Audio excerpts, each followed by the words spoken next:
నమస్తే, welcome to Sri paper news. ముందుగా headlines. ఉత్సాహంగా ఎమ్మెల్యే ఎమ్మెల్సీల క్రీడా సాంస్కృతిక ఉత్సవాలు. ఎమ్మెల్యేలు అసెంబ్లీకే పరిమితం కాకుండా ఆల్రౌండర్లుగా నిలిచారన్న సీఎం చంద్రబాబు నాయుడు. రాష్ట్రంలో కూటమిని విచ్ఛిన్నం చేయడానికి వైసీపీ కుట్రలు చేస్తుందన్న ఉప ముఖ్యమంత్రి పవన్ కళ్యాణ్. వైసీపీ కుట్రలు కుతంత్రాలను ఎండగట్టాలన్న ఎమ్మెల్యేలకు దిశానిర్దేశం. వైసీపీ హయాంలో తిరుమల తిరుపతి వెంకటేశ్వర స్వామికి ఘోర అపచారం జరిగిందన్న మంత్రి ఆనవ రామనారాయణ రెడ్డి. ప్రజా ప్రతినిధుల మధ్య జరిగిన క్రీడా పోటీలు, సాంస్కృతిక కార్యక్రమాలు ప్రొఫెషనల్స్ కు ఏమాత్రం తీసుకోకుండా ఉన్నాయని ముఖ్యమంత్రి నారా చంద్రబాబు నాయుడు అన్నారు. వారిని చూస్తుంటే తనకు పాత రోజులు గుర్తుకొస్తున్నాయని వ్యాఖ్యానించారు. ఎమ్మెల్యేలు అసెంబ్లీకే పరిమితం కాకుండా ఆల్రౌండర్లుగా నిలిచారని వారు పేర్కొన్నారు. ఆంధ్ర లిప్స్ కన్వెన్షన్ లో నిర్వహించిన ఎమ్మెల్యేలు ఎమ్మెల్సీల సాంస్కృతిక కార్యక్రమానికి సీఎం చంద్రబాబు నాయుడు హాజరయ్యారు. జ్యోతి ప్రజ్వలన చేసి కార్యక్రమాన్ని ప్రారంభించారు. ఈ సందర్భంగా సీఎం మాట్లాడుతూ కార్యక్రమంలో పాల్గొనడం సంతోషంగా ఉందని అన్నారు. నేతల క్రీడల్లో చక్కగా రాణించారని తెలిపారు. క్రీడోత్సవాన్ని అద్భుతంగా నిర్వహించిన స్పీకర్ అయ్యన్న పాత్రని మనస్ఫూర్తిగా అభినందిస్తున్నానని అన్నారు. ఎమ్మెల్యే జీవి ఆంజనేయులు ఎన్టీఆర్ పాత్రలో జీవించారు. నేతలను ప్రోత్సహించేందుకు మహిళా ప్రజాప్రతినిధులు చేనేత వస్త్రాలను ధరించి రావడం అభినందనీయమని ప్రశంసించారు. ప్రతి ఒక్క నేత కలిసిమెలిసి కుటుంబంలాగా పనిచేయాలని ఆయన పిలుపునిచ్చారు. క్రీడలు, సాంస్కృతిక కార్యక్రమాలు ప్రతిభ కనిపించిన సభ్యులకు ముఖ్యమంత్రి బహుమతులు అందజేశారు. హూ ఈజ్ హూ అనే పుస్తకాన్ని ఆవిష్కరించారు. అందరికీ నమస్కారాలు.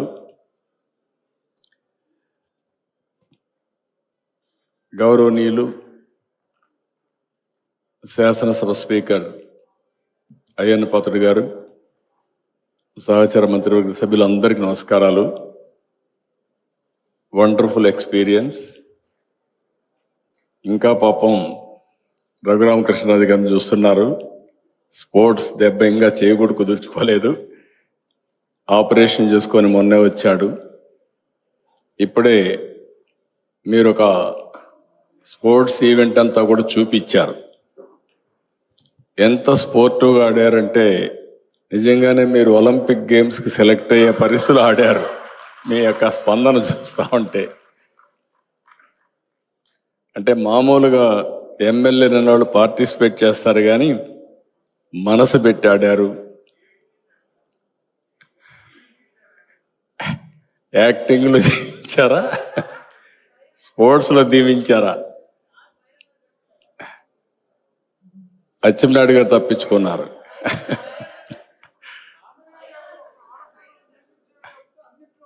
Yeah, good.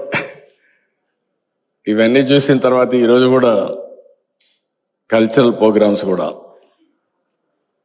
ఈసారి అసెంబ్లీలో కూడా చాలా బాగా చేశారు.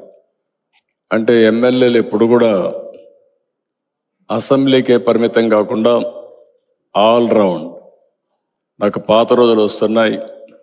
సుదీర్ఘ రాజకీయాల్లో ఇటీవల ఫస్ట్ టైం అన్ని విషయాల్లో ఎమ్మెల్యేలు ఎమ్మెల్సీలు శ్రద్ధ తీసుకున్న సందర్భం పోయిన సంవత్సరం. ఈ సంవత్సరం దీనికి మనస్ఫూర్తిగా అయ్యన్న పాత్రుడి గారిని అభినందిస్తున్నా. ఆయన మామూలుగా ఒక పని పట్టుకుంటే ఆ పనిలో నిమగ్నం అయిపోతాడు. అందరినీ ఉత్సాహపరిచి బ్రహ్మాండంగా చేశారు. రాష్ట్రంలో కూటమిని విచ్ఛిన్నం చేయడానికి వైసీపీ కుట్రలు చేస్తుందని ఉప ముఖ్యమంత్రి పవన్ కళ్యాణ్ మండిపడ్డారు. ఈ నేపథ్యంలో కూటమి నేతలందరం గొడవలకు తావులేకుండా ఐక్యంగా ముందుకు వెళ్తామని అన్నారు. కూటమి చాలా బలంగా ఉండాలన్నది తన ఆకాంక్షగా పేర్కొన్నారు. 5 కోట్ల రాష్ట్ర ప్రజల ఆకాంక్షలు నెరవేర్చడానికి పార్టీ పరంగా ఒంటరి పోరాటం చేయడం కన్నా కూటమితో కలిసి ముందుకు వెళ్లాలని భావించే 2014లో ఎలాంటి పదవులు ఆశించకుండా కష్టపడ్డానని ఆయన పేర్కొన్నారు. శాసనసభలో ద్రవ్య వినియోగ బిల్లుపై చర్చలో ఉప ముఖ్యమంత్రి పవన్ కళ్యాణ్ మాట్లాడారు. ఈ సందర్భంగా ఆయన మాట్లాడుతూ 2019 ఎన్నికల్లో అది సాధ్యం కాలేదని, 2024 ఎన్నికల్లో తగ్గి చంద్రబాబు నాయుడుకు అండగా నిలబడ్డానని చెప్పారు. రాష్ట్ర ప్రయోజనాలు, సుస్థిర అభివృద్ధి కోసం 15 ఏళ్ల పాటు కూటమి బలంగా ఉండాలని ప్రజలు కోరుకుంటున్నారని తెలిపారు. అందుకే గొడవలకు తావివ్వకుండా కూటమి పార్టీలు కలిసికట్టుగా ఉండాలని ఆకాంక్షించారు. వైసీపీ కుట్రలు కుతంత్రాలను ఎండగట్టారు. వైసీపీ వాళ్ళు వ్యవహరిస్తున్న తీరు దొంగ అన్న చందంగా ఉందని ఆరోపించారు. తిరుమల లడ్డూలో వాడే నెయ్యిని వాళ్లే కల్తీ చేస్తారు, నిందలు కూటమి ప్రభుత్వం పైన వేస్తారని మండిపడ్డారు. వైసీపీ ఎమ్మెల్యేలు కేవలం 11 మంది ఉన్నా 1100 మంది ఉన్నట్లుగా మాట్లాడుతున్నారని మండిపడ్డారు. ఇష్టం వచ్చినట్లుగా తిట్టేసి కులాల వెనుక దాక్కుంటున్నారు. ఇతరుల స్వేచ్ఛను, హక్కులను హరించడం వారి హక్కుగా భావిస్తున్నారు. పదే వాళ్ళు చెప్పే అబద్ధాలను ప్రజలు నిజమని నమ్మే ప్రమాదం ఉంది. వైసీపీ వాళ్ళను కరెక్ట్ చేయాలంటే కూటమి కలిసికట్టుగా ఉండాలి. కులాలు, మతాలు, ప్రాంతాలు దాటకపోతే రాష్ట్ర ప్రయోజనాలను కాపాడలేమంటూ ఆయన స్పష్టం చేశారు. రాష్ట్ర విభజన జరిగినప్పటి నుంచి కానీ 2019 నుంచి 24 వరకు ఒక అరాచకమైన అనిశ్చితితో కూడిన ప్రభుత్వం కానీ ఈ కేయాటిక్ ఇలాంటి గందరగోళం మధ్యలో ఇంత అవకతవకల మధ్యలో కూడా చాలా 3,32,205 కోట్లతో బడ్జెట్ చాలా చాలా ఉన్న పరిమితమైన వనరుల్ని ఉన్న మానవ వనరుల్ని ఎంత జాగ్రత్తగా వాడాలి, ఎంత జాగ్రత్తగా ప్లాన్ చేయాలనేది బడ్జెట్ చాలా చాలా తెలియజేసిన దేశం. ఇందాక నేను చెప్పింది మన ప్రజల అవసరాలు ఆకాంక్షలు నేను చెప్పడానికి కారణం కూటమి ప్రభుత్వం ఈ ఏడాది కేవలం సామాజిక పెన్షన్ల కోసమే దాదాపు 33,000 కోట్లు పైగా ఖర్చు చేయనున్నది. ఇది ఎలాంటి పరిస్థితుల్లో ఖర్చు చేస్తున్నామంటే గత ప్రభుత్వం 9.74 లక్షల కోట్ల అప్పుల్ని సృష్టించి మనకు ఆర్థిక విధ్వంసం నుంచి మనల్ని నెట్టేస్తే ఇలాంటి పరిస్థితుల్లో ఏ నాయకుడికైనా సరే ఏ పార్టీకైనా సరే చాలా ఒక అస్తవ్యస్తంగా ఉండే పరిస్థితులు. దీంట్లో వీటన్నిటిని తట్టుకొని దానికి ఎలాంటి ఆలోచన విధానం ఉండాలి ఆ వ్యక్తికి అని చెప్పడానికి ముఖ్యమంత్రి గారు ఒకసారి ఆలోచించాలి. పయ్యావుల కేశవ్ గారు ఆ రోజు బడ్జెట్ ప్రసంగంలో చాలా బ్యూటిఫుల్ కోట్స్ కోరుకుంటారు. ఒక సమ్మర్లో స్కూల్కి వెళ్ళబోతున్న పిల్లలకి అరే మాకు భవిష్యత్తు మాకు ఏం ఖర్చు ఉంటుంది, ఎంత ఖర్చు ఉంటుంది తల్లిదండ్రులు రాసుకుంటారు. అది మాకు చిన్నప్పుడు మాకు గుర్తు. అలాంటిది ఒక బడ్జెట్ వస్తుంది అంటే ఎన్ని ఆశయాలు ఉంటాయి, ఎన్ని కోరికలు ఉంటాయి, ప్రతి గ్రూప్ మాకేమొస్తుంది మాకేముంటుంది అని అనుకుంటాం. ఇది మేమందరం ఈ రోజున బడ్జెట్ లో అందరికీ ఎంత తృప్తిగా ఉంటుందో నాకు తెలియదు కానీ one commitment to people I can say ఒక 15 ఏళ్ళు మేము ఈ రాష్ట్రం కోసం ఈ అలయన్స్ ద్వారా మేము పాటుపడతాం. దానికి మేము చిత్తశుద్ధిగా త్రికరణ శుద్ధిగా అద్భుతంగా ఉండాలి రాష్ట్రం మనస్ఫూర్తిగా నేను కోరుకున్నాను. వైసీపీ హయాంలో తిరుమల వెంకటేశ్వర స్వామికి ఘోర అపచారం జరిగిందని దేవాదాయ శాఖ మంత్రి ఆనం రామనారాయణ రెడ్డి మండిపడ్డారు. టీటీడీ నెయ్యి సేకరణకు పాటించాల్సిన 4 నిబంధనలు 2020లో వైసీపీ ప్రభుత్వ పెద్దలు మార్చేస్తారని ఆరోపించారు. TTD chairman YV Subba Reddy, EO Dharma Reddy, Chevireddy Bhaskar Reddy, Bhumana Karunakar Reddy ఆదేశాలతో కల్తీ పాపానికి తెరదీస్తారని ఆయన స్పష్టం చేశారు. తిరుమల లడ్డు ప్రసాదంలో కల్తీ నెయ్యి అంశంపై శాసనమండలిలో జరిగిన లఘు చర్చకు వివరణగా మంత్రి ఆనం రామనారాయణ రెడ్డి మాట్లాడారు. 2020-24 వరకు కల్తీ నెయ్యిని యథేచ్ఛగా వినియోగించారని ఆరోపించారు. 2022-24 మధ్య ఒక ట్యాంకర్ నెయ్యిని కూడా పరీక్షించకుండా అనుమతించారని అన్నారు. కూటమి ప్రభుత్వం వచ్చాక సిట్ దర్యాప్తు చేపట్టగా వైవి సుబ్బారెడ్డి సుప్రీంకోర్టుకు వెళ్లారు. కోర్టు ఆదేశాలతో ఏర్పాటైన సిబిఐ సిట్ కల్తీ నెయ్యిని ఆనాడు లడ్డులో వాడినట్టు తేల్చింది. ఛార్జ్షీట్ లోనూ అదే విషయం స్పష్టమైంది. అయినా వైసీపీ నేతలు పుకాయిస్తున్నారు. వీళ్లకు దేవుడిపై నమ్మకం లేదు. 2005లోనే హిందూ మత విధ్వంసం ప్రారంభమైంది. తిరుమల వెంకన్నకు 7 కొండలు కాదు 2 కొండలేనని అప్పటి క్రిస్టియన్ అధికారితో జీవో ఇప్పించారు. డిక్లరేషన్ పై సంతకం చేయాల్సి ఉండగా జగన్ ఏనాడు చేయలేదు. హిందూ సమాజానికి జగన్ తో సహా వైసీపీ సభ్యులంతా క్షమాపణ చెప్పాలని మంత్రి అన్నారు. దీనిపై వైసీపీ సభ్యులు అభ్యంతరం వ్యక్తం చేస్తూ 7 కొండలకు లడ్డు ప్రసాదానికి సంబంధం ఏమిటని ప్రశ్నించారు. మంత్రి మాట్లాడుతున్నంతసేపు పొడి వద్ద నిలబడి నినాదాలు చేశారు. అయిపోయిందా, ఇంతేనా అంటూ మంత్రి లోకేష్ వైసీపీ సభ్యులను ఉద్దేశించి అన్నారు. అనంతరం మండలి సమావేశాలు నిరావధికంగా వాయిదా వేస్తున్నట్లుగా చైర్మన్ మోషన్ రాజు ప్రకటించారు. మహాపరాధాలకు పాల్పడ్డారు, పవిత్రతకు భంగం కలిగించారు, భక్తుల విశ్వాసంతో ఆటలాడారు, పవిత్రమైన స్థలాన్ని అవమానించారు, చివరికి దైవ ద్రోహానికి పాల్పడ్డారు, చరిత్రలో క్షమించరాని తప్పు చేశారు అధ్యక్ష. అందుకనే అధ్యక్ష ఎప్పుడు కూడా తిరుమల దేవుడికి తిరునామం ఉంటుంది అధ్యక్ష. తిరునామంలోని ఆ దేవుడు వీళ్ళ తప్పులన్నిటినీ చూశాడు కాబట్టి, వీళ్ళు అపచారం చేశారు కాబట్టి, మహాపాపం చేశారని ఒకటి పక్కన ఒకటి పెట్టి 11కు పరిమితం చేశారని. ఇది ఆ దేవుడు వీళ్ళకి ఇంత శిక్ష వేసినా వీళ్ళకి ఇప్పటికీ విజ్ఞానం రాలేదు, విజ్ఞత రాలేదు. వీళ్ళు ఏం మాట్లాడతారు అధ్యక్ష? వీళ్ళ మమ్మల్ని మాట్లాడేది అధ్యక్ష. ఇవాళ మాకు బాధ కలిగింది. ఇవాళ మాకు బాధ కలిగే మొత్తం యావత్ భారతదేశంలో హిందువులందరూ ఇవాళ ఏమి జరుగుతుంది, తిరుమల దేవదేవుడు ఉన్నాడా లేదా, వీళ్ళకి ఇంత శిక్ష పడినా వీళ్ళు ఇంకా బయట తిరిగి మాట్లాడుతున్నారని చెప్పి ఇవాళ మాట్లాడుతూ ఉంటే అధ్యక్ష మీకు ఒక విషయం చెప్పాలి అధ్యక్ష. ఇవాళ మీ ముందు చెప్తున్నాం అధ్యక్ష. తిరుమలకు వెళ్ళారు అధ్యక్ష ఆనాటి ముఖ్యమంత్రి జగన్మోహన్ రెడ్డి. తిరుమలకి వెళితే ఆయన క్రిస్టియన్ అనే దానికి అందరికీ తెలుసు అధ్యక్ష. క్రిస్టియన్ అని ఒప్పుకుంటాం, తప్పేం లేదు. ఆయన ఆ మతాన్ని స్వీకరించారు. ఇవాళ ఒక క్రిస్టియన్ మతస్థుడు తిరుమలలో వెంకటేశ్వర స్వామి దర్శనానికి వెళ్ళాలంటే అక్కడ ఈ దేవుని పట్ల నాకు విశ్వాసం ఉందని సంతకం చేయాలి.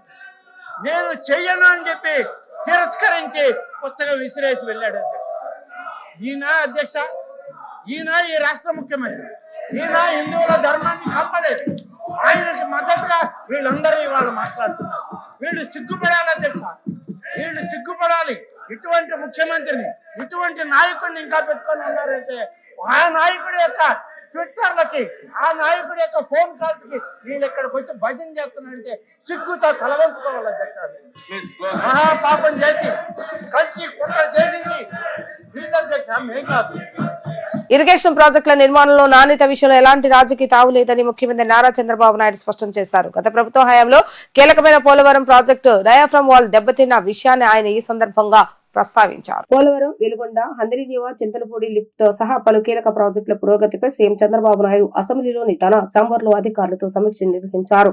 ఈ సమావేశంలో జలవనరుల శాఖ మంత్రి నిమ్మల రామానాయుడు, ఉన్నతాధికారులు పాల్గొన్నారు. దెబ్బతిన్న డయాఫ్రమ్ వాల్ కు మరమ్మతులు చేసే సరిపోతుందని, నిపుణులు నివేదికలు ఇచ్చిన నాణ్యత, ప్రజా భద్రత విషయంలో రాజీ పడకూడదన్న ఉద్దేశంతోనే కొత్త డయాఫ్రమ్ వాల్ నిర్మాణం చేపట్టాలని నిర్ణయించామని తేల్చి చెప్పారు. ఉమ్మడి రాష్ట్రంలో వైఎస్ రాజశేఖర రెడ్డి హయాంలో జుంజువాది రబ్బర్ డ్యాం కొట్టుకుపోయిన ఘటన గుర్తు చేశారు. నిర్మాణాల్లో నాణ్యత లోపాలను సహించేది లేదని అన్నారు. తమ ప్రభుత్వం ఇరిగేషన్ రంగానికి ఎప్పుడు అత్యంత ప్రాధాన్యత ఇస్తుందని ఆయన పునరుద్ఘాటించారు. పోలవరం, నల్లమల్ల సాగర్ లింక్, వరకపూడిశెల లిఫ్ట్, ఉత్తరాంధ్ర ప్రాజెక్టుల పనులపైన ఈ సమీక్షలో చర్చించడం జరిగింది. కేంద్ర ప్రభుత్వం కొత్తగా తీసుకొచ్చిన విబిజి రామ్జీ చట్టం ద్వారా 125 రోజుల పని దినాల కల్పన అబద్ధమని పిసిసి అధ్యక్షురాలు షర్మిల ఆరోపించారు. ఈ చట్టంతో గ్రామ స్వరాజ్యం నాశనమవుతుందని కృష్ణా జిల్లా అవనిగడ్డ, గుడ్లవల్లేరు మండల కౌతవరం గ్రామాల్లో ఉపాధి హామీ చట్ట పరిరక్షణ యాత్ర చేపట్టిన ప్రజలను ఉద్దేశించి ఆమె మాట్లాడుతూ, కాంగ్రెస్ ఇచ్చిన ఉపాధి హామీ చట్టంతో గ్రామ సభలు నిర్వహించి గ్రామానికి ఏ పనులు కావాలో గుర్తించేవారని అన్నారు. దాన్ని రద్దు చేసి బీజేపీ తెచ్చిన కొత్త చట్టంతో పని దినాలు తగ్గిపోయాయని, వలసలు పెరిగే అవకాశం ఉందని ఆమె ఆందోళన వ్యక్తం చేశారు. పాత చట్టాన్ని పునరుద్ధరించాలని ఆమె డిమాండ్ చేశారు. అందుకే చెప్తున్నాం, మహాత్మా గాంధీ పేరు పెట్టుకున్న పుణ్యమైన పథకం కాంగ్రెస్ పార్టీ ఉపాధిని ఒక హక్కులాగా, ఒక హామీలాగా తెచ్చిన పథకాన్ని మార్చడానికి వీల్లేదు. ఇలా ప్రజల్ని మభ్యపెట్టో, మోసం చేసో, లేక ఉపాధి హామీ పోవడం దండగా అనిపించేటట్టు ఈ ఉపాధి హామీ పనిని ఇంత నీరు గార్చడం అన్యాయమని కాంగ్రెస్ పార్టీ చెప్తుంది. అందుకే ఈరోజు ఇంతగా కొట్లాడుతున్నాం. చంద్రబాబు గారు ఈ దరిద్రమైన చట్టానికి పార్లమెంటులో 60% నిధులు కేంద్రం ఇస్తుంది, 40% నిధులు రాష్ట్రమే పెట్టుకోవాలి అని కేంద్రంలో ఈ చట్టం పెడితే చంద్రబాబు గారు ఈ దరిద్రమైన చట్టానికి మద్దతు కూడా ఇచ్చారు. మద్దతు ఇచ్చి మళ్ళీ ఇప్పుడు కేంద్రం చుట్టూ తిరుగుతున్నారు, డబ్బులు ఇవ్వండి మా రాష్ట్రానికి ఉపాధి హామీ పనికి అని. అక్కడ మద్దతు ఇవ్వడం ఎందుకు, మళ్ళీ అడుక్కోవడం ఎందుకు అని అడుగుతోంది కాంగ్రెస్ పార్టీ. ఇంత అన్యాయం జరుగుతుంది. రాజశేఖర రెడ్డి గారు ఉన్నప్పుడు ఇంత అద్భుతంగా చేసిన పథకాన్ని నీరుగారుస్తుంది బీజేపీ. మరి జగన్మోహన్ రెడ్డి గారు ఎందుకు మాట్లాడడం లేదు అని కూడా అడుగుతుంది కాంగ్రెస్ పార్టీ. ఒక్క మాట అంటే ఒక్క మాట అయినా జగన్మోహన్ రెడ్డి గారు పేదల కడుపు కొట్టకండి, మహాత్మా గాంధీ పేరు పెట్టుకున్న ఈ పథకాన్ని మార్చకండి అని ఒక్క మాట కూడా ఇంతవరకు మాట్లాడలేదు. బీజేపీకి, అసలు బీజేపీ ప్రభుత్వానికి వ్యతిరేకంగా జగన్మోహన్ రెడ్డి గారు ఎప్పుడైతే ముఖ్యమంత్రి అయ్యారో ఆ రోజే మానేశాడు బీజేపీకి వ్యతిరేకంగా మాట్లాడడం. జగన్మోహన్ రెడ్డి గారు చెప్పినది, మమ్మల్ని గెలిపించండి, మేము కాలరు పట్టుకొనైనా సరే ప్రత్యేక హోదా తీసుకొస్తామని చెప్పి అధికారంలోకి వచ్చిన జగన్మోహన్ రెడ్డి గారు గెలిచిన మరుసటి రోజు నుంచి ఒక్క రోజు కూడా ప్రత్యేక హోదా గురించి కొట్లాడలేదు బీజేపీతో. అసలు బీజేపీ మనకు రాజధాని ఇవ్వకపోయినా, పోలవరం ప్రాజెక్ట్ ఇవ్వకపోయినా, ప్రత్యేక హోదా ఇవ్వకపోయినా, మన రాష్ట్రానికి ఇవ్వాల్సిన ఏ ఒక్క మేలు బీజేపీ పార్టీ చేయకపోయినా జగన్మోహన్ రెడ్డి గారు ఒక్క రోజు కూడా మాట్లాడింది లేదు, ఒక్క రోజు కూడా ప్రశ్నించింది లేదు.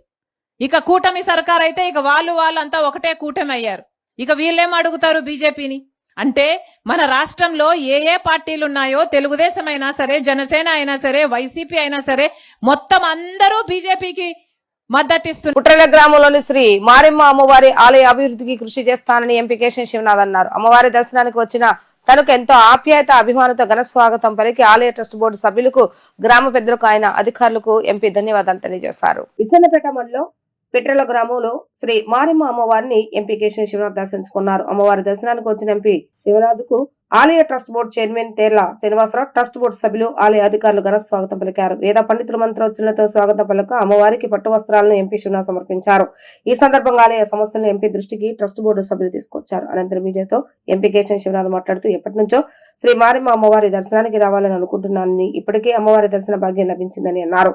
ఆంధ్ర ప్రాంతం నుంచే కాకుండా తెలంగాణ రాష్ట్రం నుంచి సైతం అమ్మవారి దర్శనానికి భక్తులు వస్తుంటారని, భక్తుల అవసరాలకు తగ్గట్టుగా ఆలయం అభివృద్ధికి కృషి చేస్తానని తెలిపారు. ఆలయ ట్రస్ట్ బోర్డు సభ్యులు తన దృష్టికి ఆలయ డ్రైనేజ్ సమస్య, ఇతర సమస్యలను తీసుకొచ్చారని, ఆయా సమస్యల పరిష్కారానికి అధికారులతో మాట్లాడి వెంటనే చర్యలు తీసుకుంటానని ఎంపీ శివనాథ్ అన్నారు. అమ్మవారి దర్శనానికి వచ్చిన తనకు ఎంతో ఆప్యాయత, అభిమానంతో ఘన స్వాగతం పలికిన ఆలయ ట్రస్ట్ బోర్డు సభ్యులకు, గ్రామ పెద్దలకు, ఆలయ అధికారులకు ఈ సందర్భంగా ఎంపీ ధన్యవాదాలు తెలిపారు.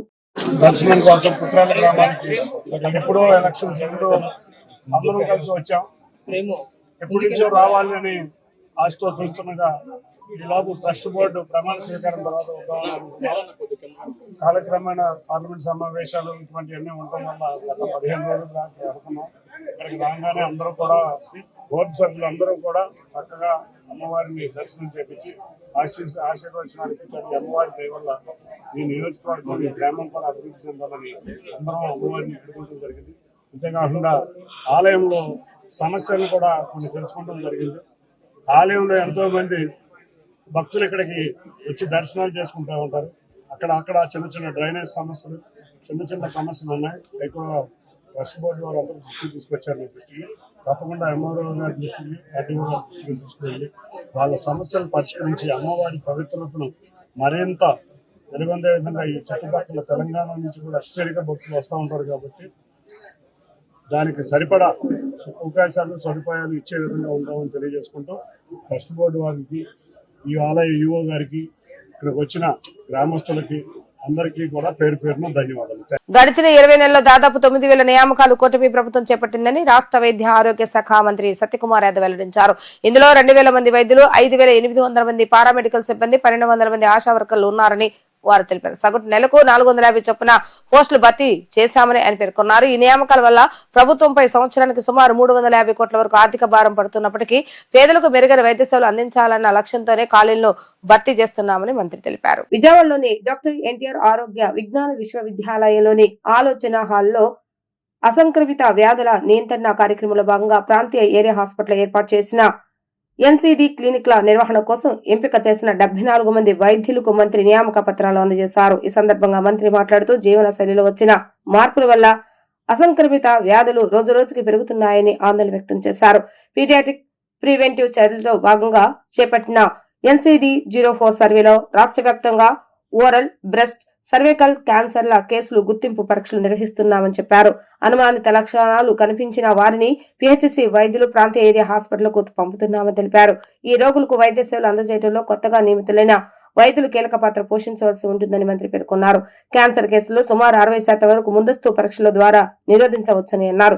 కొత్తగా నియమితులైన వైద్యులపై గురుతర బాధ్యత ఉందని director of secretary health doctor Chakradhar Babu అన్నారు. పిహెచ్సిలు మరియు బోధన హాస్పిటల్ మధ్య వారధిగా ఉండే హాస్పిటల్లో పనిచేసే వైద్యులు రోగులకు మెరుగైన సేవలు అందించాలని సూచించారు. కొత్త వైద్యులు రాకతో ఇతర వైద్యులపై ఉన్న పని ఒత్తిడి తగ్గుతుందని చెప్పారు. ఈ హాస్పిటల్లో డెలివరీలు ఎక్కువగా జరుగుతున్నాయని, కేంద్ర పథకాలు కూడా ఇక్కడే అమలవుతున్నాయని పేర్కొన్నారు. ఓపీ, ఐపీ సేవలు పెరిగాయని, ఐడి ద్వారా ఆభా రోగుల వివరాలను డిజిటలైజేషన్ చేస్తున్నామని తెలిపారు. You understand everything and therefore you don't need any lecture, further lecture on it, or you didn't understand anything and therefore you don't want to listen it again. Is that so? అర్థమైందా లేదా? మీరు చెప్తే తర్వాత నేను ఏదో కాస్త add చేయాలంటే add చేస్తాను, లేదంటే వెళ్ళి కూర్చుంటాను. అంత అర్థమే కదా? సరే, ఇవాళ చాలా ఈ 20 monthsలో స్టేట్లో చంద్రబాబు నాయుడు గారి నాయకత్వంలో ఎన్డీఏ ప్రభుత్వం ఏర్పాటైన తర్వాత దాదాపు 8,700 రిక్రూట్మెంట్ చేశారు. అసిస్టెంట్ ప్రొఫెసర్స్ కావచ్చు, మెడికల్ ఆఫీసర్లు కావచ్చు. ఆయుష్ కలిపితే course beyond 8,700 is only in allopathy. across primary health, commissionerate, secondary health and tertiary health care. ఆయుష్లో కూడా 500 మొత్తం కలిపి 9200 ఉద్యోగాలు నోటిఫికేషన్ ఇవ్వడం, నియామకాలు చేపట్టడం జరిగింది. ఇంత పెద్ద ఎత్తున నియామకాలు చేపట్టినా కూడా అంటే సగటున ప్రతి నెల 500 ఉద్యోగాలు ఇచ్చారు. సగటున 500 ఉద్యోగాలు ఇచ్చారు. కానీ ఏ రోజు ఏ విధంగా ఒక సమావేశం పెట్టి అపాయింట్మెంట్ ఆర్డర్స్ ఇచ్చే పని చెయ్యలేదు. చేసినా దాంట్లో సీనియర్ అఫీషియల్ ఇవాళ దాకా అటెండ్ కాలేదు. మినిస్టర్ అసలే పార్టిసిపేట్ కాలేదు. కానీ ఇవాళ ఎందుకు వచ్చాము అంటే దీని ఇంపార్టెన్స్ మీరు అర్థం చేసుకోవాలి. ఇవాళ మనందరికీ తెలుసు, ముందు నుంచి కూడా మన జనపడంతా కమ్యూనికబుల్ డిసీజెస్ అంటే భయపడే వాళ్ళం. ట్యూబర్క్యులోసిస్ లేదా లెప్రసీనో రకరకాలవి. ఇప్పుడు అది సమస్య కాదు. Non communicable diseases are posing a biggest challenge to the mankind. ఇప్పుడు దీని మీద ప్రధానంగా దృష్టి పెట్టడం జరిగింది. సూపర్ స్పెషాలిటీ వరకు వెళ్ళాల్సిన పని లేకుండా నియరెస్ట్ లొకేషన్స్లో ట్రీట్మెంట్ అందించాలని ఎన్సిడి క్లినిక్స్ ఏర్పాటు చేయడం జరుగుతుంది. మీరందరూ కూడా జాయిన్ అయినప్పటి నుంచి ఈ స్క్రీనింగ్ అయి వచ్చిన కేసెస్లో వారికి మేనేజ్మెంట్ ప్రోటోకాల్స్ కానీ, ప్రివెంటివ్ ట్రీట్మెంట్స్ కానీ అందించడం, అలాగే మెయింటెనెన్స్ ట్రీట్మెంట్ అందించడంలో మీ ప్రధాన పాత్ర ఉంటుంది. అలాగే మనం ఎన్సిడిలో మరొక ముఖ్యమైన కార్యక్రమంగా స్టెమీ అనే కార్యక్రమం నిర్వహిస్తున్నాము. ఇవన్నీ కూడా ఎస్టీ ఎలివేటెడ్ మయోకార్డియల్ ఇన్ఫెక్షన్ కేసెస్లో కార్డియాలజిస్ట్ వరకు ఆ పేషెంట్ తీసుకువెళ్ళడానికి టైం మనకి పడుతుంది. ఆ గోల్డెన్ అవర్లో థ్రాంబలైజ్ చేసి ఆ పేషెంట్ని స్టెబిలైజ్ చేసి లైఫ్ సేవ్ చేయడం అనేది ఒక ఉదాత్తమైన కార్యక్రమం. ఇది అన్ని డిఎస్హెచ్ హాస్పిటల్స్లో కనీసం నెలకి on average 2 to 3 cases every హాస్పిటల్లో రిపోర్ట్ అవ్వడం. ఇవన్నీ కూడా లాస్ట్ 2 yearsగా మునుపెన్నడూ లేని విధంగా బడ్జెట్ ఖర్చు పెడుతూ అంత కాస్ట్లీ ఇంజెక్షన్లు దాదాపు 40,000 to 45,000 రూపీస్ వాల్యుబుల్ ఇంజెక్షన్స్ని ఫ్రీగా మనం రూరల్ పూర్కి అందిస్తున్నాము. దీనివల్ల ఎన్నో కేసెస్లో సడన్ హార్ట్ అటాక్స్ నుంచి, లైఫ్ థ్రెటనింగ్ కండిషన్స్ నుంచి పేషెంట్స్ని సేవ్ చేయడం జరుగుతుంది. అలాగే మేజర్ సర్జరీస్ కూడా హాస్పిటల్స్ అన్నింటిలో జరుగుతాయి. మన అన్ని డిఎస్హెచ్ ఇన్స్టిట్యూషన్స్లోనూ ఫంక్షనల్ ఆపరేషన్ థియేటర్స్ ఉంటాయి. ఆప్థల్మాలిక్ సర్జరీస్ కానీ, డెలివరీస్ కానీ, మైనర్ మరియు మేజర్ సర్జరీస్, అలాగే ప్లాన్డ్ ఎలెక్టివ్స్ కూడా మీకు అవకాశం ఉంటుంది. చాలా వరకు అక్కడ ఎస్ఆర్స్ని, డిఆర్పీస్ని కూడా పెట్టడం, లైవ్ కేసెస్ మీద వాళ్ళకి ట్రీట్మెంట్తో పాటు ఎడ్యుకేషన్ కూడా అందించడానికి మంచి అవకాశం ఉంటుంది. మెడికల్ కాలేజెస్లో, టీచింగ్ హాస్పిటల్స్లో మీకు ఎక్కువ ట్రామా కేసెస్ ఉంటాయి, టైం తక్కువ ఉంటుంది, కేసు చూడడానికి అవకాశం ఉండకపోవచ్చు. అదే డిఎస్హెచ్ హాస్పిటల్స్లో ఆ కేసెస్ అన్నీ కూడా కూలంకషంగా పరిశీలించడానికి ఐపీలో చాలా వరకు అన్ని. ఈ దఫా శాసనసభ సమావేశాలు 18 బిల్లులు ప్రవేశపెట్టి ఏకగ్రీవంగా ఆమోదించారని సభాపతి చింతకాల అయ్యనాపాత్ర తెలిపారు. 15 రోజుల్లో 72 గంటల 14 నిమిషాల పాటు సభా కార్యక్రమాలు జరిగాయని, ఈ సమావేశంలో 122 మంది ఎమ్మెల్యేలు ప్రసంగించారని ఆయన వెల్లడించారు. ముఖ్యమంత్రి, మంత్రులు కలిసి మొత్తంగా 3 ప్రకటనలు చేశారని, ఒక లఘు చర్చ జరగ్గా ప్రభుత్వ తరపున ఓ తీర్మానం ప్రవేశపెట్టినట్లుగా తెలిపారు. 16వ శాసనసభ 5వ సమావేశాల ముగింపు సందర్భంగా ఈ గణాంకాలను స్పీకర్ ప్రకటించారు. శాసనసభ సమావేశాలు ప్రత్యక్షంగా వీక్షించేందుకు మొదటిసారిగా పాఠశాల విద్యార్థులకు అవకాశం కల్పించామని స్పీకర్ అయ్యన్నపాత్ర తెలిపారు. చట్టసభల కార్యకలాపాలపై విద్యార్థుల్లోనూ కూడా అవగాహన రావాలని ఈ నిర్ణయం తీసుకున్నామని అన్నారు. గతంలో మాక్ అసెంబ్లీ బాగా నిర్వహించామని అన్నారు. గౌరవ శాసనమండలి అధ్యక్షుల వారి నుంచి ఒక లేఖ వచ్చింది. మార్చి 5, 2026 తేదీన జరిగిన ఆంధ్రప్రదేశ్ శాసనసభ సమావేశంలో ఆమోదించబడిన శాసన మండలి పంపబడిన క్రింది బిల్లులు ప్రతులను ఆంధ్రప్రదేశ్ శాసన మండలి కార్య విధాన కార్యక్రమం నిర్వాహక నియమావళిలో 147వ నియమం ప్రకారంగా శాసనసభ ఆమోదించిన రూపంలోనే తిరిగి పంపుచున్నాము అని వచ్చింది. ఆంధ్రప్రదేశ్ శాసన మండలి సదరు బిల్లును 6/3/2026 తేదీన ఎలాంటి సవరణలు లేకుండా ఆమోదించిందని కూడా తెలియజేస్తున్నాను. ఆంధ్రప్రదేశ్ మోటారు వాహనాల పన్ను విధింపు సవరణ బిల్లు, జవహర్లాల్ నెహ్రూ సాంకేతిక విశ్వవిద్యాలయం సవరణ బిల్లు,